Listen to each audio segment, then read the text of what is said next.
Bismillahirrahmanirrahim. Assalamualaikum warahmatullahi wabarakatuh. Alhamdulillahi ala ihsani wa syukru lahu ala taufiqihi wa amtinani. Asyhadu an la ilaha illallah wahdahu la syarika lahu ta'ziman li sya'ni. Wa asyhadu anna Muhammadan abduhu wa rasuluhu da'ila ridwani. Allahumma salli alaihi wa ala alihi wa ashabihi wa ikhwani. Hadirin dan hadirat yang dirahmati Allah Subhanahu wa taala, pada pembahasan kita kali ini kita akan bahas tentang salah satu kejadian di hari kiamat adalah tentang al-qisas. Al-qisas maksudnya adalah orang yang dizalimi mengambil haknya dari orang yang menzalimi, ya. Orang yang dizalimi mengambil hak dari orang yang menzalimi. Itu maksud daripada qisas.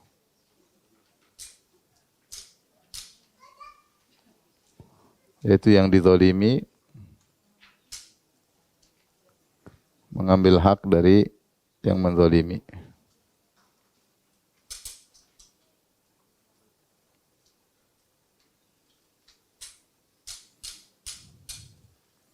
Oleh karenanya Allah telah mengisyaratkan dalam Al-Quran akan hal ini konsekuensi dari keadilan Allah Subhanahu wa taala. Kita tahu Allah Maha Adil, maka konsekuensinya maka akan terjadi qisas pada hari kiamat kelak. Allah berfirman di antaranya, Al-yawma tujza kullu nafsin bima kasabat la dzulmal yaum.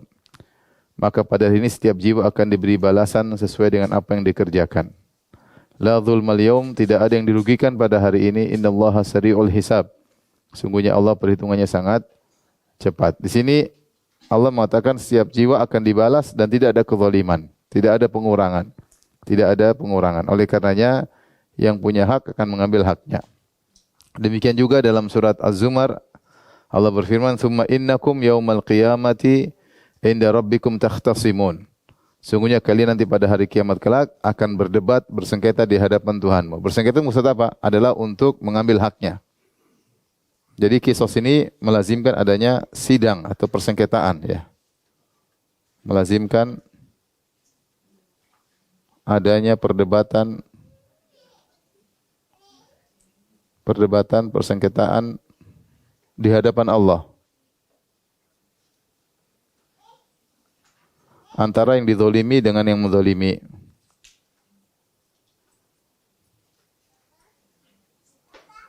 Yang menzalimi dan yang dizalimi. Allah berfirman, "Tsumma innakum yaumal qiyamati 'inda rabbikum takhtasimun."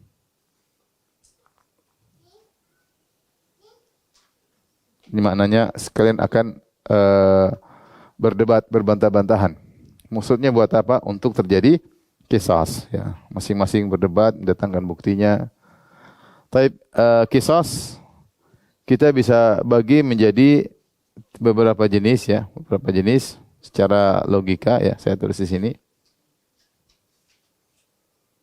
Model-model qisas. Atau di sini aja dulu, nanti bisa di apa namanya? 3 kemungkinan qisas, 3 kemungkinan model qisas.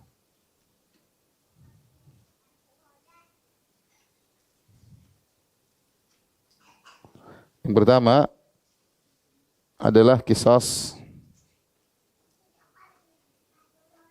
antara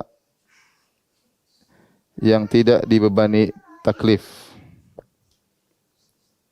Dibebani taklif. Taklif itu maksudnya seperti manusia, kita ini mukallaf. Mukallaf masih dibebani oleh hukum syariat. Diperintah dan dilarang. Namanya taklif. Taklif itu secara bahasa Arab artinya pembebanan. Kita manusia diberi beban untuk menjalankan perintah dan menjauhi larangan. Ada di sana makhluk yang tidak dibebani, yaitu hewan. Maksudnya adalah di antara para hewan. Di antara hewan-hewan. Hewan-hewan tidak dibebani perintah dan larangan, namun mereka juga pada hari kiamat akan diqisas. Kemudian yang kedua, qisas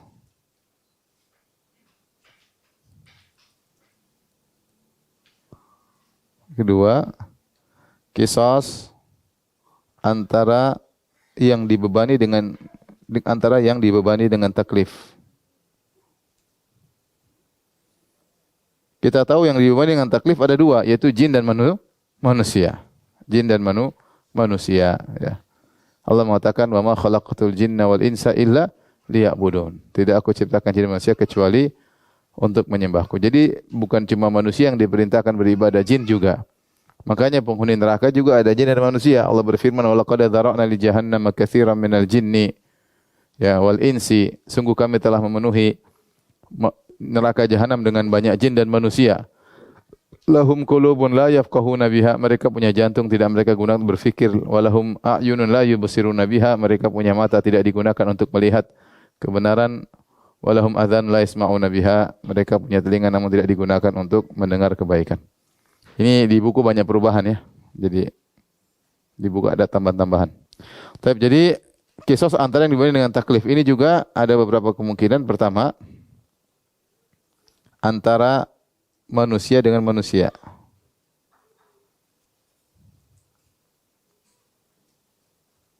Kemudian antara jin dengan jin. Bukan jin dengan jun ya. Antara jin dengan jin. Yang ketiga, antara jin dan manusia.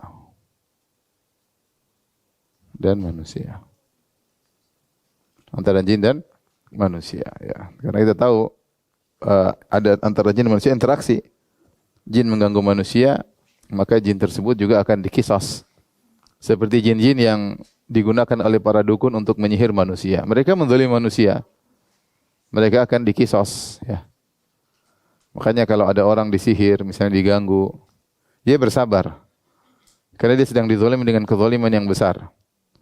Maka pada hari kiamat dia akan mengambil haknya dari para jin-jin tersebut atau dia akan mengover dosa-dosanya kepada para jin tersebut karena jin tersebut telah menzaliminya. Yang ketiga, kemungkinannya kisos antara yang dibebani taklif dengan yang tidak. Yaitu gampangannya antara manusia atau jin dengan hewan. Bukankah manusia bisa menzalimi hewan? Bisa ya. Bisa. Oleh karenanya sebagian ulama berpendapat mereka juga akan dikisos. Ini kira-kira 3 kemungkinan model kisos yang akan kita jelaskan insyaallah taala. Taib, kita lanjutkan. Paham Ibu? Yang pertama, kisos antara hewan-hewan yang tidak dibebani taklif. Ini sudah kita bahas sebelumnya, bahwasanya hewan-hewan dikumpulkan di padang mahsyar. Mereka dikumpulkan di padang mahsyar adalah untuk dikisos di antara mereka. Adapun dalil-dalil tentang bahwasanya mereka dikumpulkan di padang mahsyar di antaranya surat At-Takwir ayat 5. Wa idzal wuhusyu husyirat, ketika binatang-binatang liar dikumpulkan ya. Coba kita jelaskan yang pertama.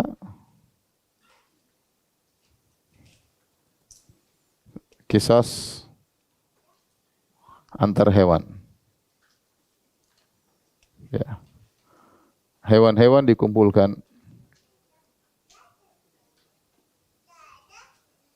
di padang mahsyar.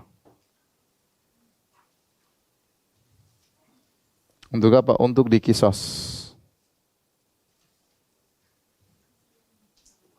Tapi adapun dalil-dalilnya, dalil-dalil ada 3, dalil-dalil Al-Qur'an dan As-Sunnah.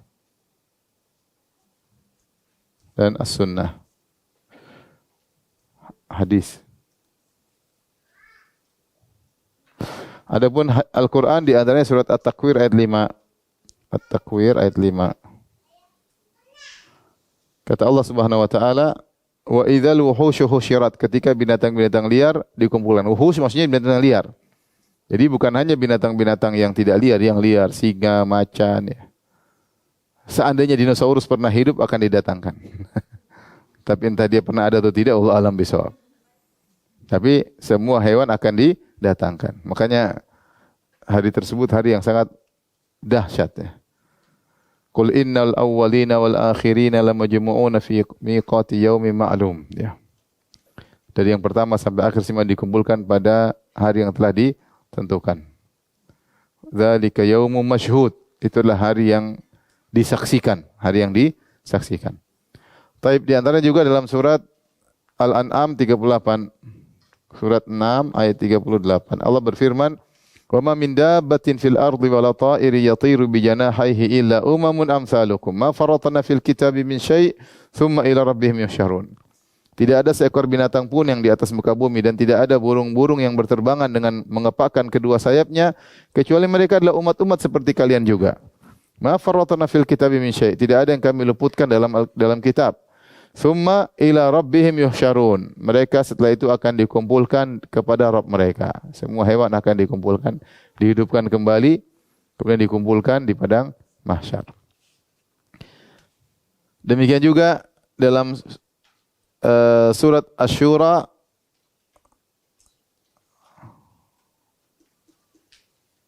ini ada tambahnya. Dalam surat Asy-Syura ayat 29 Allah berfirman, "Wa min ayatihi khalqus samawati wal ardi wa ma batha fihima min dabbah." Dan di antara tanda-tanda keagungan Allah adalah menciptakan langit dan bumi. Kemudian apa yang Allah tebarkan di langit dan di bumi berupa makhluk-makhluk ya. Dabbah termasuk dalamnya adalah hewan-hewan. Wa huwa ala jam'ihim idza yasha'u qadir. Dan Allah jika berkehendak, Allah akan kumpulkan mereka. Untuk kumpulkan mereka. Wa huwa ala jam'ihim idza yasha'u qadir. Kata Allah, jika Allah mampu untuk mengumpulkan mereka jika Allah berkehendak. Kapan? Hari kiamat. Makanya dalil bahwasanya hewan-hewan akan dikumpulkan pada hari kiamat kelak. Adapun hadis Nabi, seperti hadis Nabi, la tu'addunnal huquqa ila ahliha yaumal qiyamah. Sungguhnya kalian akan mengembalikan hak-hak kepada pemiliknya pada hari kiamat. Itu hak yang kalian ambil secara zalim, mau tidak mau akan kalian kembalikan pada hari kiamat kelak. Hatta yuqada li syatil jalha min asyatil qarna. Sampai dikembalikan kepada kambing yang tidak bertanduk, haknya diambil dari kambing yang menandukinya. Dalam hadis yang hadis Abu Dzar, anna Rasulullah sallam ra'a syataini tantatihan. Rasulullah melihat ada dua ekor kambing yang saling tanduk-tandukan. Faqala ya Abu Dzar hal tadri fima tantatihan? Kata Abu Dzar, kata Rasulullah, wahai Abu Dzar, tahukah engkau kenapa mereka dua kambing itu saling tanduk-tandukan? Qala la, kedua kambing berkata tidak tahu. Qala lakinnallaha yadri, tapi Allah tahu, wa sayaqdi bainahuma. Allah akan menyidang di antara keduanya. Allah akan menyidang di antara keduanya. Kita lihat banyak kambing, banyak hewan berkelahi. Kita juga lihat banyak manusia berkelahi, kita enggak tahu. Tapi nanti akan disidang. Ini berkelahi, ini maki anu. Berkelahi antara manusia, bahkan di antara keluarga. Kita enggak bisa telusuri dan kita tidak punya data yang kuat untuk mengetahui apa yang sebab terjadi. Tapi Allah tahu siapa yang salah, siapa yang benar, dan akan disidang pada hari kiamat kelak. Dalam riwayat yang lain, anna Rasul Abu Dzar berkata radhiyallahu anhu, anna Rasulullah sallam kana jalisan. Rasulullah sallam sedang duduk.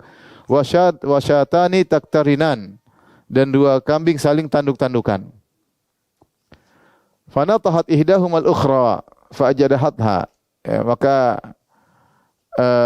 salah satunya kemudian menunduk yang lainnya sehingga menjatuhkannya. Qala fadhahika Rasulullah sallallahu alaihi wasallam pun tertawa. Faqila lahu ma yudhika ya Rasulullah? Apa yang buat kau tertawa ya Rasulullah?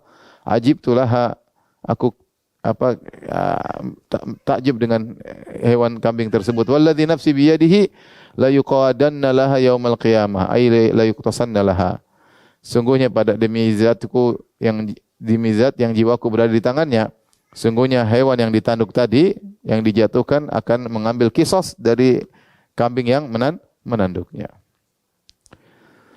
Baik, jadi hadis-hadis menunjukkan bahwasanya hewan-hewan akan dikumpulkan dan juga dikisas. Oleh karenanya ketika orang kafir melihat kejadian itu, jadi itu terjadi di padang mahsyar, semua melihat ada hewan dikisas, kemudian satu ditanduk juga sebagaimana dia balas. Hewan yang pernah ditanduk akan membalas hewan yang pernah menanduknya. Setelah itu semua selesai, Allah katakan kepada hewan-hewan, kuni turaba, jadilah kalian tanah. Karena mereka tidak dibebani, tidak masuk surga, ada surga hewan, tidak ada. Bidadari hewan enggak ada. Jadi mereka setelah dikisos, mereka jadi apa? Tanah. Nah, hal itu dilihat oleh orang kafir. Orang kafir ketika melihat hewan setelah dikisos jadi tanah, maka mereka berangan-angan, ya laitani kuntu turaba. Dia berkata, seandainya saya hanyalah tanah, seandainya saya hanyalah tanah. Ya. Kenapa kalau orang kafir di kisos ada lanjutannya neraka? Kalau hewan di kisos tidak ada lanjutannya, hanya sekedar di situ saja. Maka dia berangan-angan, seandainya saya seperti hewan, seandainya saya menjadi tanah, selesai urusan. Tapi ternyata tidak selesai urusannya. Tapi jadi apa hikmah kalau begitu? Ini kisosnya namanya kisos muqabalah ya. Jadi kisos ini kisos hewan adalah namanya kisos muqabalah. Muqabalah itu hanya sekedar pembalasan setimpal. Sebenarnya disebutkan oleh Nawawi rahimahullah ta'ala. Bukan kisos taklif. Kisos taklif yaitu pembebanan. Karena kalau kisos taklif maka ada ujungnya surga atau apa? Neraka. Surga atau neraka. Tapi apa hikmah? Hikmah dari kisos antar hewan, hikmahnya ada 3 saya sebutkan dalam buku. Ada 3. Yang pertama, untuk menunjukkan keadilan Allah Subhanahu wa taala.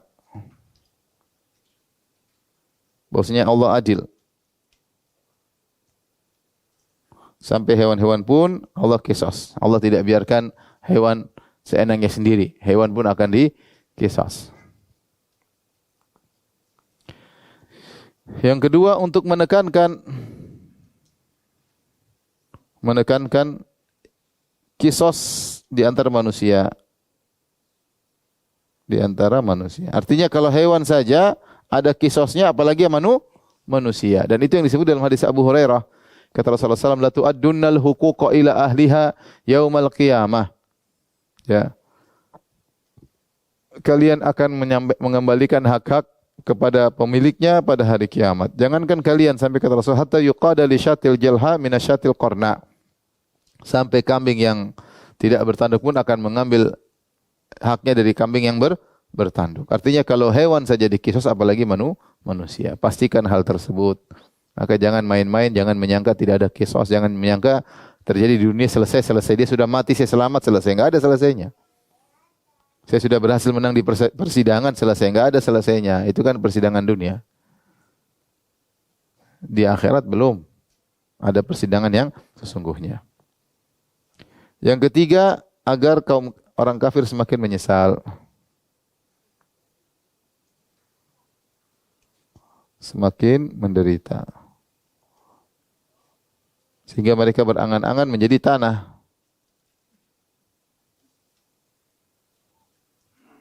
Namun tidak bisa karena hewan itu kisosnya kisos muqabalah. Adapun manusia kisosnya kisos taklif. Jadi ada pembebanan dan kemudian ada hasilnya surga atau neraka. Tapi ini model pertama, kisos di antara hewan.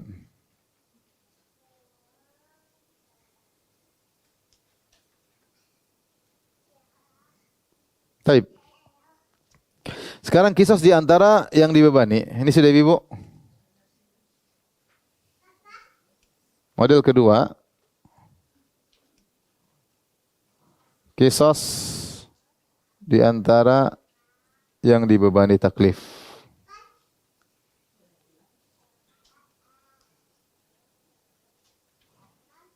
At-taklif. Ya.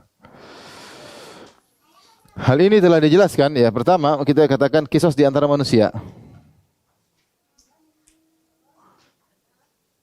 Kisos di antara manusia.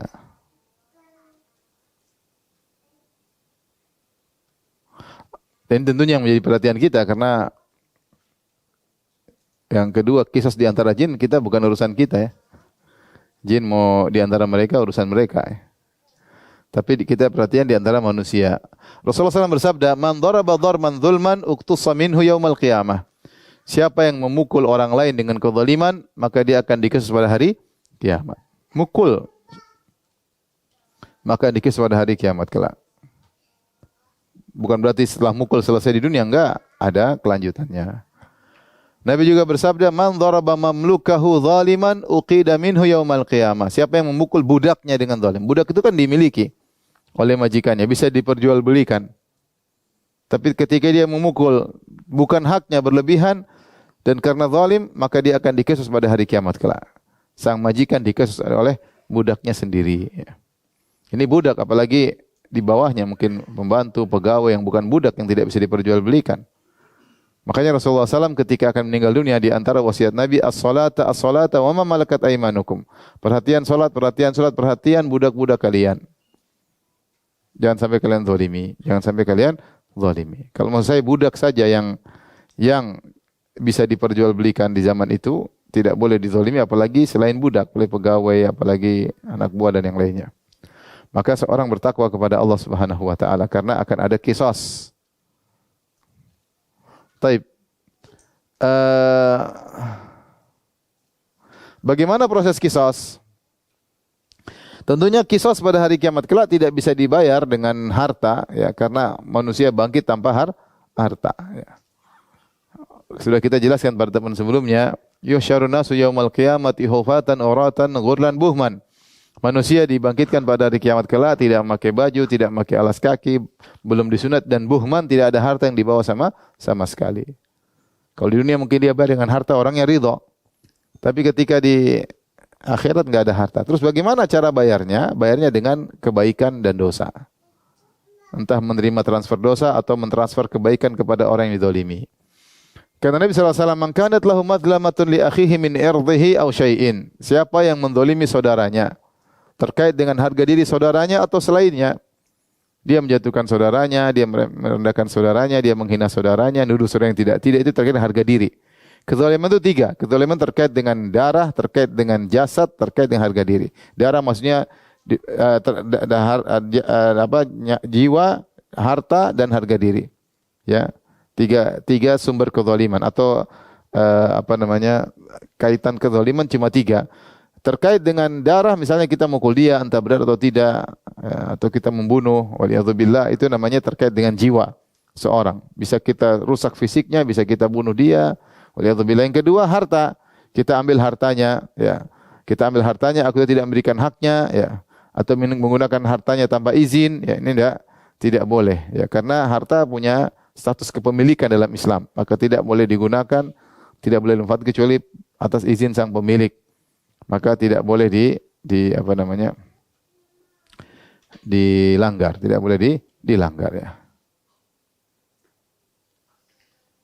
Saya pernah cerita kisah tentang, kalau tidak salah, Abdullah bin Mubarak yang ayahnya adalah pegawai di kebun, ya. Satu hari majikannya suruh untuk ngambil buah-buah yang dia suruh ambil yang bagus. Ternyata dia tidak bisa pilih mana yang bagus, mana yang tidak bagus. Majikannya marah, kenapa aku tidak bisa milih padahal petugas kebun. Saya enggak pernah coba. Dia bilang saya enggak pernah coba. Akhirnya dia dinikahkan sama putri pemilik kebun. Karena pemilik kebun tadi takjub dengan orang ini. Kerja lama enggak pernah nyoba-nyoba buah-buahan. Karena dia merasa itu bukan hak dia. Kecuali diizinkan oleh sang pemilik kebun. Ya.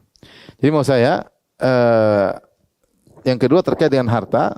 Termasuk disebut oleh para ulama. Misalnya kalau kita ke masjid, terus kita mau wudu, kita pakai sendal orang. Supaya sendal kita tidak basah, kita pakai sendal orang. Kita sendal bagus sih, baru beli 200.000 dari kulit. Itu sendal teman dari plastik, ya. Plastik daur ulang. Kemudian ada plastik pakai. Padahal yang punya sendal plastik pun tidak mau sendalnya basah. Kita pakai, kemudian dipakai lagi dengan santainya tanpa merasa bersalah, ya. Tanpa merasa bersalah. Ini tidak boleh, berarti menggunakan milik orang lain tanpa izin. Ini contoh. Izin. Ini namanya kezaliman terkait dengan milik orang lain. Terkait dengan harga diri banyak, ya, merendahkan, menghina, menuduh yang tidak-tidak, membuat isu yang tidak benar, banyak sekali, dan itu sudah terlalu tiap hari makanan sehari-hari di medsos, ya enggak? Sehari-hari. Sarapan pagi, lunch sama dinner isinya harga diri orang lain. Maka ini yang terkadang disepelekan, menzalimi harga diri orang lain, padahal dia ini yang sering terjadi. Makanya Rasulullah menyebutkan di awal, "Man kanat lahu madlamatun li akhihi min irdihi." Siapa yang berbuat zalim kepada saudaranya terkait dengan harga dirinya, au syai' atau yang lainnya, falyatahallalhu minhul yaum, maka hendaknya dia minta dihalalkan pada hari ini. Dihalalkan supaya tidak disidang pada hari kiamat kelak. Qabla alla yakuna dinarun wala dirham. Sebelum tiba hari di mana tidak ada dinar, tidak ada dirham. Ya, kalau masih ada duit bisa dihalalkan dengan bayar, tapi hari kiamat tidak ada dinar, tidak ada dirham.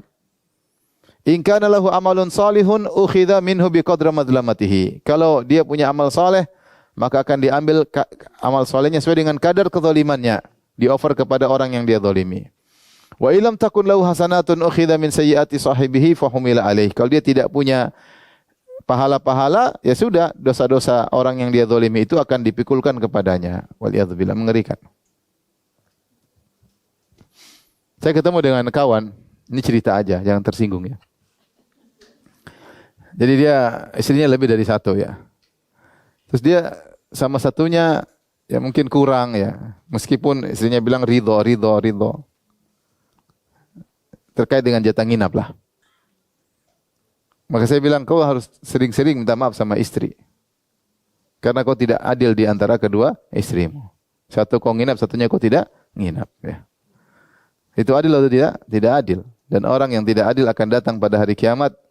Kalau punya dua istri, badannya apa? Miring. Ya. Mukanya miring, badannya miring, otaknya miring, semua miring. Maka saya bilang, kau harus sering minta maaf sama istrimu. Karena itu hak istrimu. Ya, cukup sekali namanya wanita ketika mungkin hari ini dia ridho, besok dia tidak ridho. Bulan ini ridho, bulan depan dia tidak ridho. Maksudnya hati-hati. Ya. Hati-hati. Itu sudah amal soleh banyak ternyata dari sisi tidak adil, repot. Ya. Maka jangan sepelekan masalah hak orang lain. Mengerikan. Kalau kita punya salah sama pasangan kita harus minta ridho. Jangan sampai kita meninggal, pasangan kita tidak ridho karena kita menzaliminya. Makanya wanita yang bahagia adalah wanita yang ketika dia meninggal, suaminya dalam kondisi ridho kepadanya. Ya. Bukan kalau dia meninggal, suaminya senang. Mau kawin lagi ini. Alhamdulillah, segala beban telah sirna. Jangan. Jadi, kalau kita punya salah sama orang, kita minta ridho. Bahkan kalau kita sama pembantu kita salah, kita tahu berlebihan, kita minta maaf. Tidak usah malu. Masalahnya hari kiamat. Kita bilang, aduh maaf tadi, Bi, saya tadi salah, mohon maaf. Kalau kita kasih duit, insya Allah dia ridho. Dia di dunia kita kasih 100 ribu, 200 ribu, dia sudah senang. Di akhirat, nggak mau dia. Nggak ada duit juga mau kasih dia. Benar atau tidak? Iya. Kalau di dunia kita zalim sama pembantu kita, zalim sama orang. Kita kasih duit, dia sudah senang. Mungkin dia berterima kasih. Marahin lagi aja Pak, nggak apa-apa. Yang penting dapat duit. Iya. Kalau di akhirat gimana caranya? Nggak bisa. Nggak bisa. Jadi kalau kita punya masalah sama orang, kita minta maaf, minta daripada ribut hari kiamat kelak. Karena Rasulullah mengatakan falyatahallalhu minhul yaum. Hendaknya dia minta dihalalkan pada hari ini. Kalau enggak nanti prosesnya seperti tadi. Bayar dengan kebaikan atau mikul dosa orang lain. Rasulullah juga bersabda, "Atadruna mal muflis? Tahukah kalian siapa orang yang bangkrut?" Bangkrut itu kan jelas, al-muflisu fina man la dirham wala lahu wala mata'. Kalau kita bangkrut manusia jelas, dia dulu punya harta, kemudian ludes, itu yang bangkrut. Kalau dari awal miskin namanya bukan apa? Bangkrut. Bangkrut itu dia punya duit, punya aset, tahu-tahu ludes, itu namanya bangkrut. Maka sahabat berkata, al-muflisu fina, orang bangkrut di antara kami ya Rasulullah, yang seperti itu tidak punya dirham, tidak punya dinar, tidak punya aset, wala mata', tidak punya aset, habis semuanya. Maka Rasulullah jelaskan itu bangkrut di dunia. Yang penderitaan sesungguhnya adalah bangkrut di akhirat. Innal muflisa, maka Rasulullah mengatakan, sungguhnya orang bangkrut min ummati, orang bangkrut dari umatku, man ya'ti yaumal qiyamati bi salatin wa siyamin wa zakatin. Orang yang datang pada hari kiamat kelak dengan membawa pahala salat, pahala puasa, pahala zakat. Ini pahalanya banyak. Pahala salat, pahala puasa, zakat. Tetapi ternyata ludes semuanya pahala tersebut. Kenapa? Wa ya'ti qad syatama hadza. Ternyata dia pernah mencaci maki si fulan. Syatam itu mencaci maki, merendahkan, syatam. Terkait dengan lisan. Wa qadhafa hadza, dan dia pernah menuduh saudaranya tidak, pernah tuduh berzina bikin malu orang lain. Wa akala mala hadza, dan dia pernah makan harta dari yang ini, dia makan harta orang lain. Wa safaka dama hadza, dan dia telah menumpahkan darah orang lain. Wa dharaba hadza, dia pernah mukul orang. Di sini Rasulullah SAW menyebutkan dia melakukan zalim pada 3 hal. terkait dengan terkait dengan harga diri, terkait dengan harta orang, dan terkait dengan jasad orang lain. Terkait dengan harga diri orang lain tadi, dia maki-maki dan menuduh yang tidak. Terkait dengan harta, dia makan harta orang lain yang bukan haknya. Dan terkait dengan jiwa, yaitu dia menumpahkan darah atau dia mukul. Fa yu'ta hadza min hasanatihi, maka bangkrutlah dia, pahala salatnya, pahala puasanya, pahala zakatnya diambil dan dioffer kepada orang dia zalimi.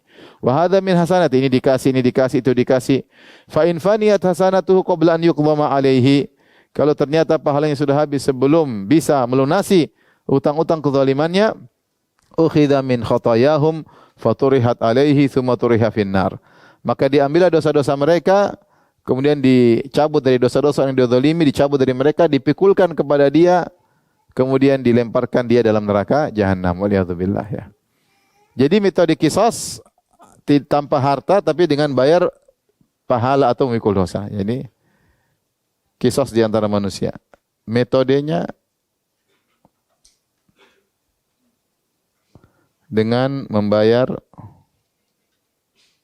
pahala atau memikul apa? Dosa.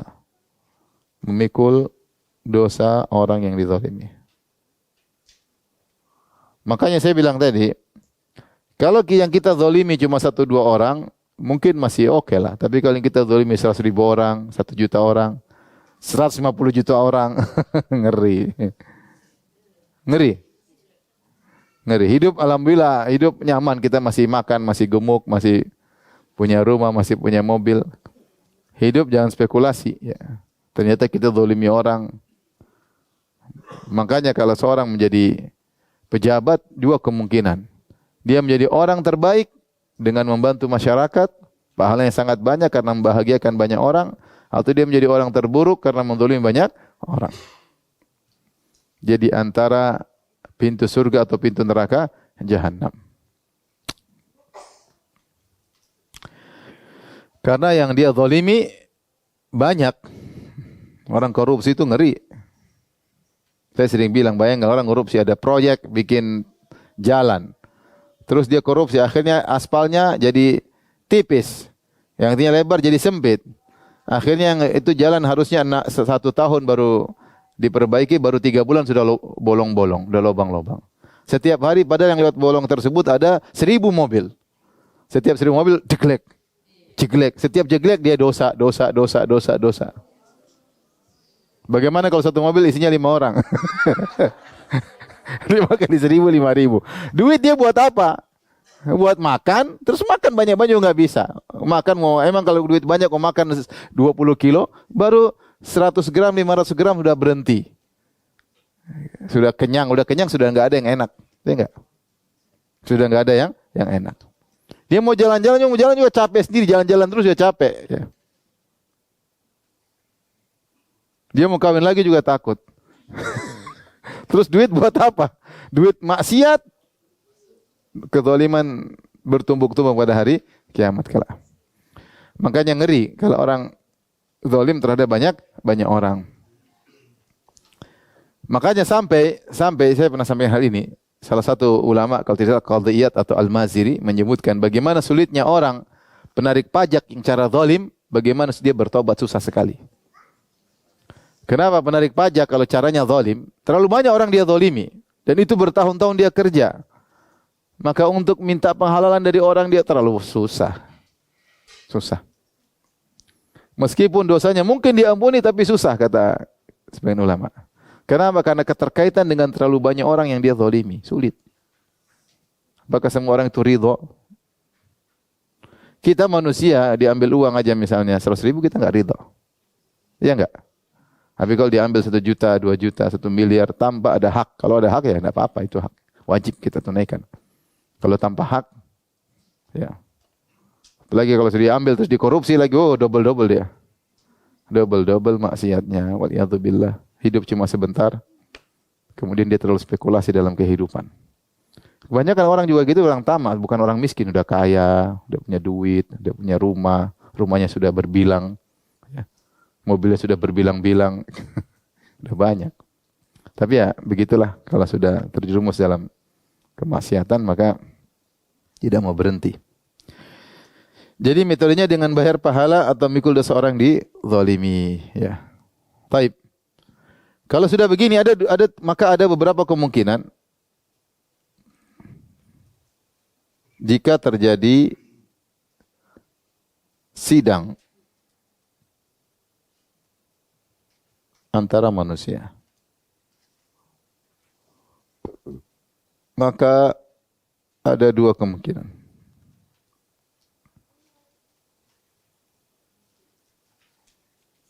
Yang pertama, antara yang zalim dengan yang dizalimi.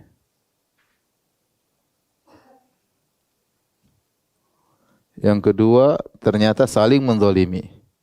Saling menzalimi. Saling menzalimi, ini mungkin terjadi misalnya antara majikan dengan anak buah. Majikan anak buah malas kerja, majikan juga akhirnya zalimi juga, ya.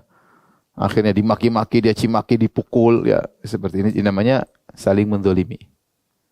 Harusnya yang dilakukan oleh majikan harusnya gajinya dikurangi, selesai. Kalau enggak ya pecat, tapi dipukul, dimaki-maki, direndahkan, ya, contoh. Contoh ada suami istri saling menzalimi, ya. Ya, istri misalnya diajak berhubungan tidak mau, kan zalim sama suaminya. Sudah cari duit setengah mati dari pagi sampai malam, diomelin, dia diajak berhubungan, ternyata tidak mau. Zalim sama suami. Tapi suaminya akhirnya zalim juga, KDRT. Jadi zalim dibalas dengan apa? Kezaliman. Itu banyak terjadi. Kalau antara zalim dan zalimi selesai, maka qisas diambil dari yang menzalimi. Qisas diambil dari yang menzalimi. Tapi kalau saling menzalimi juga maka sama-sama zalim, maka ada dua kemungkinan atau tiga kemungkinan. Yang pertama, sama nilai zalimnya dari keduanya. Maka ini impas, selesai. Impas, selesai. Dia mukul, kau juga balas mukul, selesai. Dia maki, kau juga balas maki, selesai. Tapi ternyata yang masalahnya kedua, atau ini dua kemungkinan aja, dua kemungkinan. Yang kedua,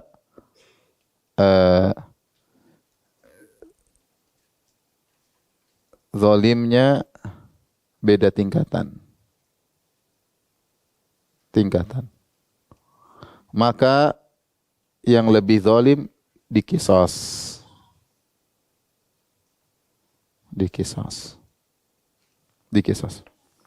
Misalnya si A memukul si B dengan satu pukulan. Ternyata si B balas dengan dua pukulan. Asalnya si B dizalimi, si A menzalimi. Tapi ketika B balas dua pukulan, jadilah B zalimnya lebih besar. Akhirnya si A mengambil qisas dari si B. Padahal dia statusnya tadi dizalimi. Tapi yang dibalas berlebihan, maka yang balas berubah status jadi menzalimi. Allah berfirman, "Wa jazaa'u sayyi'atin sayyi'atun misluha, faman 'afa wa aslaha fa ajru 'ala Allah, innahu la yuhibbudz zalimin." Allah menyebutkan tiga model. Siapa yang balas, maka balas setimpal, ini apa-apa, impas. Yang kedua, memaafkan lebih baik. Yang ketiga, dia balas lebih besar, maka dia status dari zalimi menjadi apa? Menzalimi. Tapi kita bacakan kisah ini. Anna rajulan qa'ada baina yaday Nabi sallallahu alaihi wasallam. Ada seorang duduk di hadapan Nabi sallallahu alaihi wasallam. Faqala ya Rasulullah. Dia berkata, "Ya Rasulullah, inna li mamlukaini yukadzibunani wa yakhunani." Inna li mamlukin. Sungguhnya saya punya budak-budak. Bukan dua orang budak ya, itu salah terjemahan. Saya memiliki budak-budak. Saya memiliki budak-budak mamlukin yukadzibunani, mereka sering berdusta kepadaku, wa yakhununani, dan mereka sering berkhianat kepadaku. Ini budak-budak kurang ajar ya. Bohong, suka khianat, wa ya'sunani, suka membangkang.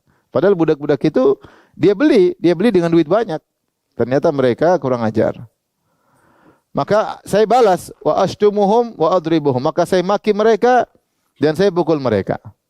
Fa kaifa ana minhum, terus bagaimana aku ya Rasulullah dengan mereka. Jadi pertanyaan jelas, ya saya balas, saya maki mereka. Dia tidak apa namanya? Tidak berkhianat kepada para budak, ya, tapi dia balas dengan makian dan pukulan. Ashtumuhum wa adribuhum. Dia balas dengan makian dan pukulan. Qala yuhsabu ma khanuka wa asauka wa kadzabuka. Nabi menjelaskan, maka akan dihitung kadar pengkhianatan mereka terhadapmu, kadar pembangkangan mereka terhadapmu, dan kadar kedustaan mereka kepadamu.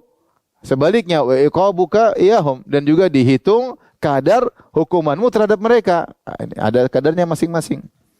Fa in kana iqabuka iyahum biqadri dzunubihim kana kafafan. Kalau ternyata hukumanmu kepada mereka itu cacian dan pukulanmu kepada mereka sama dengan kadar kesalahan mereka, budak-budak tersebut, maka selesai, impas. La laka wala alaik. Tidak ada keuntungan bagimu dan juga tidak merugikanmu. Wa in kana iqabuka iyyahum duna dzunubihim kana fadlan laka. Rasulullah perinci. Kalau ternyata hukumanmu kadarnya lebih rendah daripada dosa-dosa mereka, maka kau akan mengambil kisos dari mereka. Keuntungan bagimu. Tapi kalau sebaliknya, wa in kana iqabuka iyyahum fawqa dzunubihim, kalau ternyata hukumanmu kepada mereka lebih parah daripada dosa-dosa mereka, kesalahan mereka, uqtusalahu minkal fadlu, maka kau yang akan dikisos dan diambil pahalamu untuk mereka. Ketika mendengar hal ini, cuma 3 kemungkinan. Impas, kau yang menang atau kau yang kalah. Karena kau balas kezaliman dengan apa? Kezaliman. Tidak ada yang bilang kau yang mulai, enggak ada begitu Islam. Memang dia yang mulai, tapi kalau kita berlebihan, kita yang kena. Fatanahar rajulu, maka orang itu pun bergeser. Faja'ala yabki, maka dia pun menangis. Wa yahtif, kemudian dia keras isakannya. Faqala Rasulullah sallam, Rasulullah berkata, "Ama taqra'u kitab Allah? Tidakkah kau baca firman Allah? Wa nadha'ul mawazin al-qista li yaumil qiyamati fala tudlamu nafsun syai'a. Wa in kana mithqala habatin min khardalin ataina biha wa kafa bina hasibin." Dalam Al-Quran kata Allah, kami meletakkan timbangan-timbangan yang adil pada hari kiamat, maka tidak seorang jiwa pun yang akan dizalimi, meskipun hanya sebesar biji sawi akan kami datangkan. Ya. Faqala rajul, maka orang tersebut berkata, "Wallahi ya Rasulullah, ma ajidu li wa lahum syai'an khairan min faraqatim." Aku merasa tidak ada yang terbaik bagi aku dengan mereka kecuali aku berpisah dari mereka. Itu aku merdekakan mereka. Ushiduka annahum ahrarun kulluhum. Aku persaksikan engkau bahwasanya mereka budak-budakku merdeka. Jadi tidak pingin masalah. Dia khawatir kalau pertahankan budak tersebut dia tidak bisa mengontrol dirinya. Khawatir dia bisa membalas lebih. Dan tidak ada timbangan di rumah. Oh, sekarang ini berlebihan, tidak ada kan? Kita semua kira-kira apakah makian saya impas dengan kenakalan budak? Tergantung isi makiannya. Kalau makiannya parah ya mungkin tidak impas. Maki kan bertingkat-tingkat ya enggak? Bertingkat-tingkat. Maka kalau kita cocok sama orang, ya udah kita cerai. Bukan cerai, kita pisah, kita pecat, selesai. Seorang laki-laki, misalnya dia punya istrinya zalim, tapi dia khawatir dia membalas kezalimannya lebih, sudah putus, ngapain dilanjutkan? Daripada kita yang berdosa. Kapan membalas kezaliman dengan kezaliman lebih parah, maka kita yang binasa. Makanya Ibn Taimiyah mengatakan, lakinnal mumatsalata qad yakunu ilmuha wa amaluha muta'assiran. Untuk bisa balas setimpal itu terkadang susah. Sulit. Secara teori, secara praktik juga apa? Susah. Dia khianat, kita balas dengan makian. Ini timbangannya bagaimana? Enggak tahu. Ya kan? Kita enggak tahu.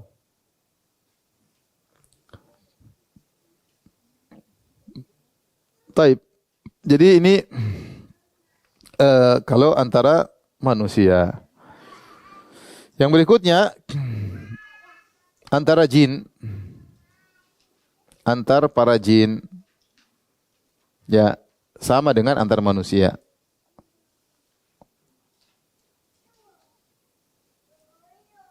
Mungkin mereka saling sihir-sihiran, wallahu alam ya.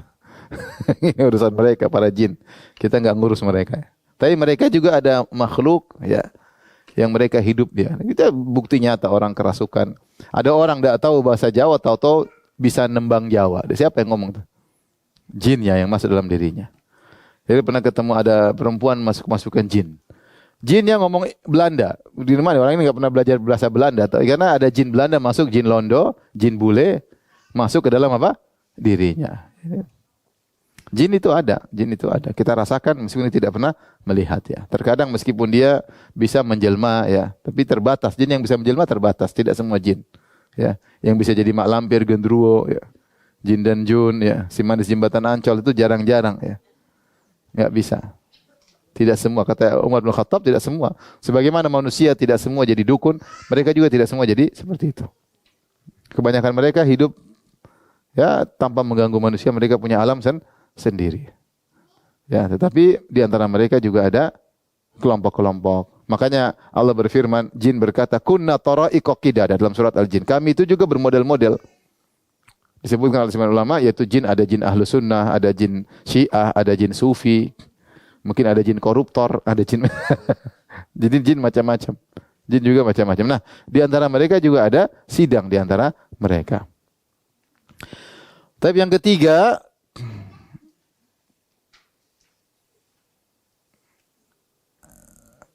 antara jin dan manusia.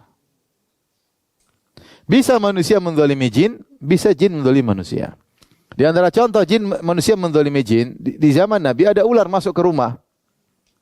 Maka disebutkan oleh Nabi, ular tersebut jangan dulu dibunuh. Tegur, suruh keluar, siapa tahu dia jin muslim yang kemudian dalam kondisi tertentu dia harus berubah menjadi ular dan tinggal di rumah seorang apa? Muslim. Kalau setelah 3 hari tidak keluar, boleh dibunuh. Apakah dia jin atau ular beneran, maka boleh dibunuh setelah 3 hari. Atau saya lupa, ada aturannya lah ya, ada aturannya. Karena terkadang ular tersebut ternyata jin muslim yang apa? Yang menjelma. Mungkin dia mengalami kondisi tertentu sehingga dia menjelma menjadi apa? Jadi jin. Ada hadisnya, coba nanti kita lihat ya misalnya. Coba saya cari hadisnya.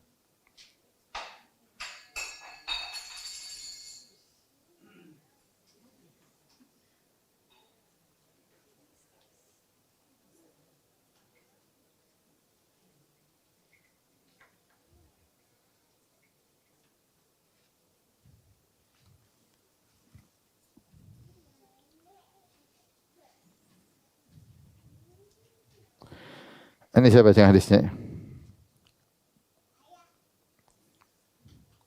Dalam hadis Rasulullah suruh ada ular bunuh, ya, ada ular bunuh. Tapi dalam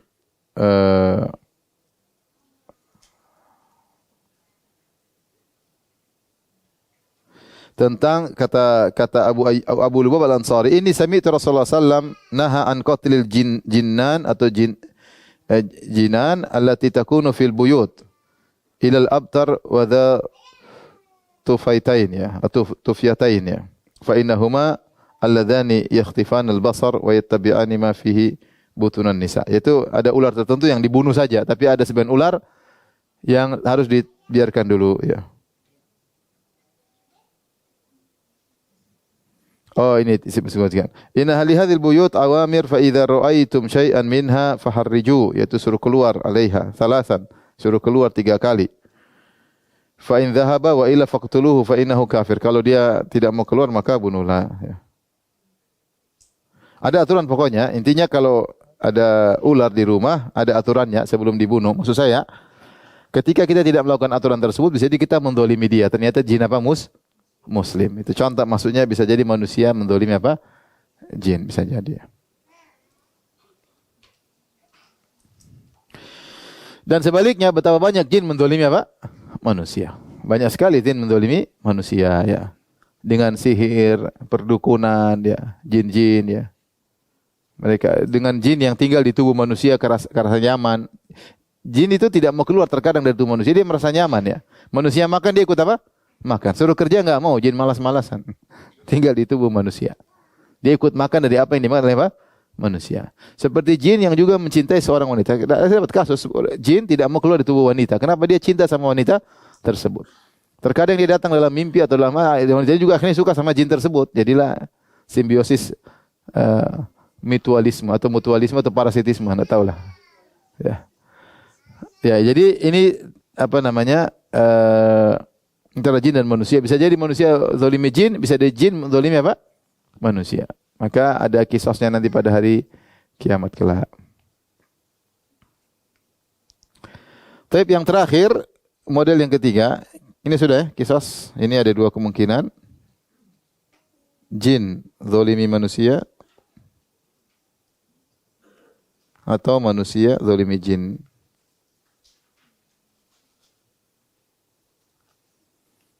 Tapi yang terakhir antara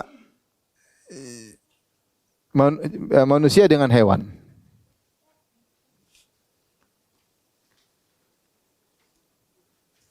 Kisah antara yang dibebani taklif, maksudnya adalah manusia, dengan yang tidak dibebani.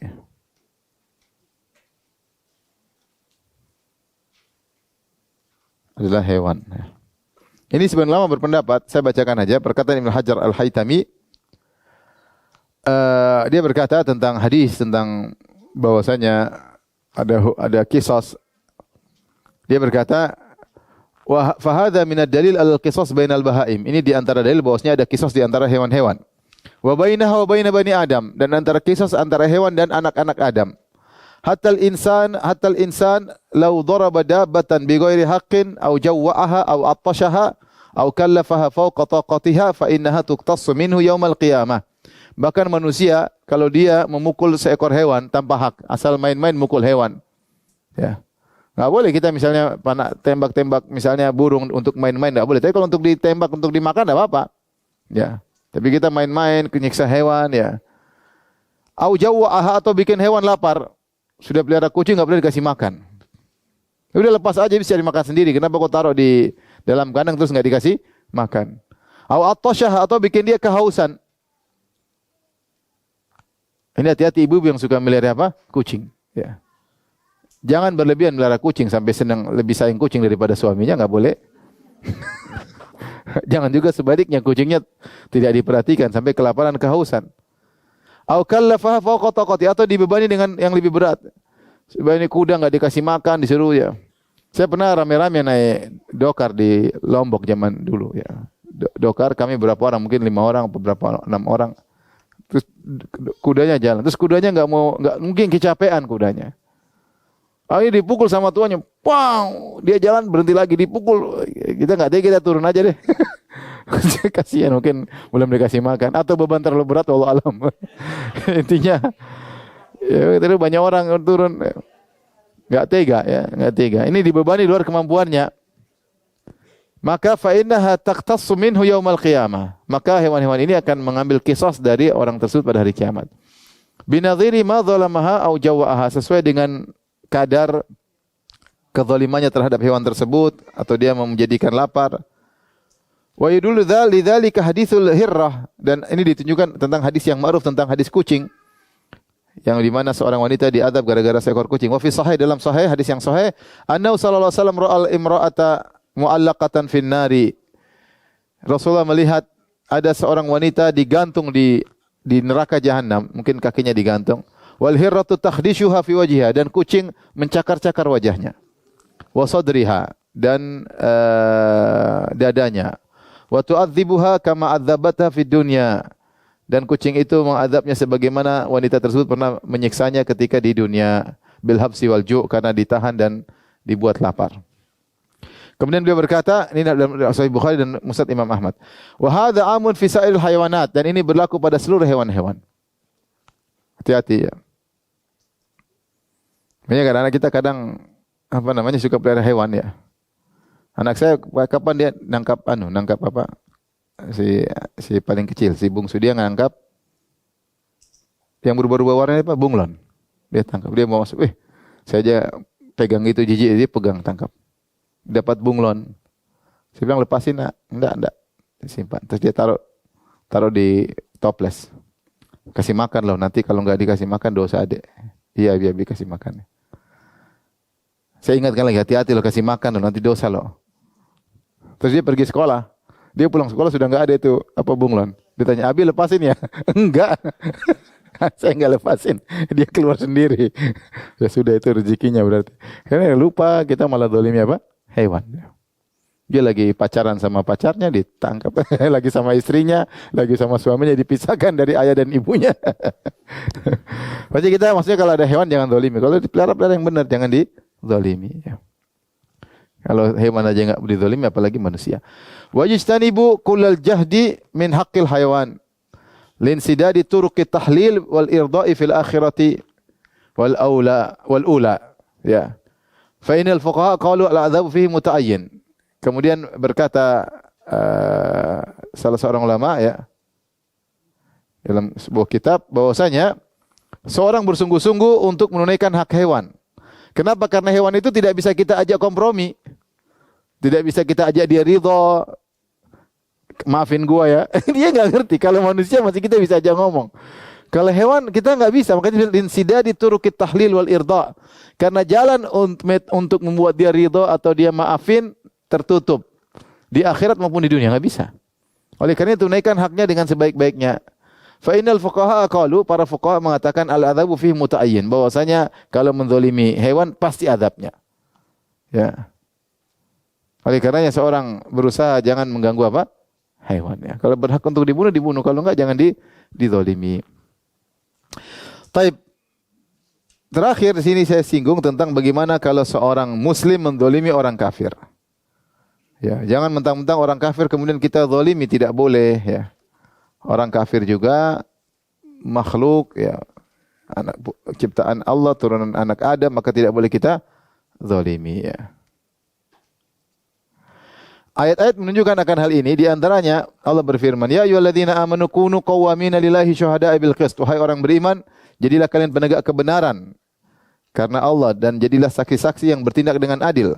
Wala yajrimannakum syana'anu qaumin ala alla ta'dilu. Janganlah sampai kebencian kalian terhadap suatu kaum, yaitu orang kafir atau orang musyrik yang kalian benci, membuat kalian tidak berbuat adil. I'diluhu aqrabu littaqwa. Ya, buat adillah sungguhnya itu lebih dekat kepada ketakwaan. Al-Baydhawi berkata ketika mengomentari ayat ini, la yahmilannakum syiddatu bughdhikum lil musyrikin ala tarkil adl. Jangan sampai kalian begitu benci kepada orang musyrikin, kalian berbuat tidak adil kepada orang musyrikin.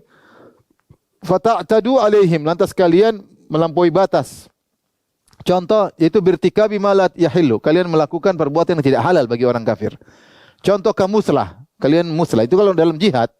Misalnya perang orang kafir, kita orang kafir mati sudah, jangan kita cincang-cincang, enggak boleh. Adab Islam enggak boleh meskipun dia musuh. Tidak boleh. Au qadfin, atau nuduh dia yang tidak-tidak, dia masih itu ini berzina padahal dia tidak berzina. Wa qatlin nisa'in wasibya, demikian dalam perang enggak boleh kita bunuh perempuan kecuali perempuan itu ikut perang. Enggak boleh, ini perempuan, anak-anak enggak boleh. Udah, bunuh aja sekarang, nanti kalau besar jadi penjahat. Bunuh sekarang, enggak boleh. Enggak boleh. Wa naqdi ahdin tasyaffiyan mimma fi qulubikum. Atau ada sudah janji dengan orang kafir, perjanjian, terus kita batalkan karena untuk melampiaskan kemarahan kita. Maka ini tidak boleh meskipun in kana hadza lil adli ma'al kuffar fama dhannuka bil adli ma'al mu'minin. Ini saja Allah suruh kita bersikap adil terhadap kaum orang kafir apalagi terhadap kaum mukminin. Makanya Nabi bersabda, "Man dzalama mu'ahadan." Siapa yang menzalimi kafir mu'ahad? Kafir mu'ahad maksudnya sini kafir dzimmi, termasuk kafir dzimmi. Kafir mu'ahad itu kafir yang kita punya perjanjian dengan mereka. Kita di Indonesia, di dunia sekarang kan ada perjanjian damai dengan orang-orang non-muslim dan PBB dan yang lainnya. Intinya perjanjian damai. Sehingga kita ke negeri mereka damai, mereka di negeri juga apa? Damai. Itu dalam Islam boleh aja. Tapi demikian juga di zaman dahulu, di zaman Nabi atau di zaman para khulafaur rasyidin, ada orang kafir yang hidup di bawah naungan kaum muslimin, disebut kafir dzimmi. Mereka bayar upeti dan ada ukuran-ukurannya sebagaimana orang Islam juga bayar zakat. Maka tidak boleh zalimi, kata Nabi, man dzalama mu'ahadan, siapa yang menzalimi kafir mu'ahad atau kafir dzimmi, aw intaqasahu, atau mengurangi haknya. Yang mentang-mentang dia orang kafir kita gajinya kurangi, enggak boleh. Aw kallafahu fawqa taqatihi, atau kita bebani dia di luar kemampuannya. Bebani dia di luar kemampuannya, suruh kerja yang berat-berat. Aw akhadha minhu syai'in bi ghairi tibi nafsin, atau ngambil sesuatu dari dia tanpa dia ridha. Fa ana hajijuhu yaumal qiyamah, aku akan mendebatnya pada hari kiamat kelak. Rasulullah juga bersabda, "Man qatala mu'ahadan lam yarah raihatal jannah." Siapa yang bunuh kafir mu'ahad, yaitu kafir yang punya perjanjian dengan kita, maka dia tidak akan mencium bau surga. Wa inna rihaha tujadu min masirati arba'ina aman. Dan padahal bau surga itu bisa dihirup aroma surga dari perjalanan 40 tahun ya. Rasulullah juga bersabda, "Wa inna Allah azza wa jalla lam yuhilla lakum an tadkhulu buyuta ahlil kitab illa biidznin." Allah mengharamkan kalian masuk di rumah ahlul kitab, yaitu ahlul kitab yang tinggal di bawah kekuasaan kaum muslimin, kalian masuk rumah mereka tanpa izin, enggak boleh. Allah haramkan. Wala darban nisaim, dan kalian tidak boleh mukul wanita-wanita mereka, wala akla thimarihim. Kalian tidak boleh makan hasil buah mereka, idza a'taukumul ladzi alim. Kalau mereka sudah bayar kewajiban mereka, tidak boleh berlebihan ngambil lagi hasil buah mereka. Rasulullah SAW tegur ya. Oleh karenanya ini dalil bahwasanya kalau kita menzalimi orang kafir pun kita akan dikisas, ya. Taib, ada yang bertanya, apa fungsinya kisos dengan orang kafir, Ustaz? Ya, fungsinya kalau kau punya amal soleh jadi berkurang. Allah adil. Kalau kau pun masuk surga akan diambil sehingga surgamu turun karena pahalamu diambil. Terus orang kafir buat apa, Ustaz? Ya mungkin nerakanya naik. Jelas dia tidak gula di neraka. Tapi Allah maha adil. Allah maha adil. Intinya ikhwan, hati-hati jangan berbuat zalim sama sekali. Jangan meremehkan. Bisa jadi kita zalimi orang kecil, ternyata itu adalah titik kebinasaan kita di akhirat kelak. Waliyadzubillah. Hati-hati. Kalau enggak ada, sampai sini saja kajian kita. Subhanakallah bihamdik asyhadu an la ilaha illa anta astaghfiruka wa atubu ilaik. Assalamualaikum warahmatullahi wabarakatuh.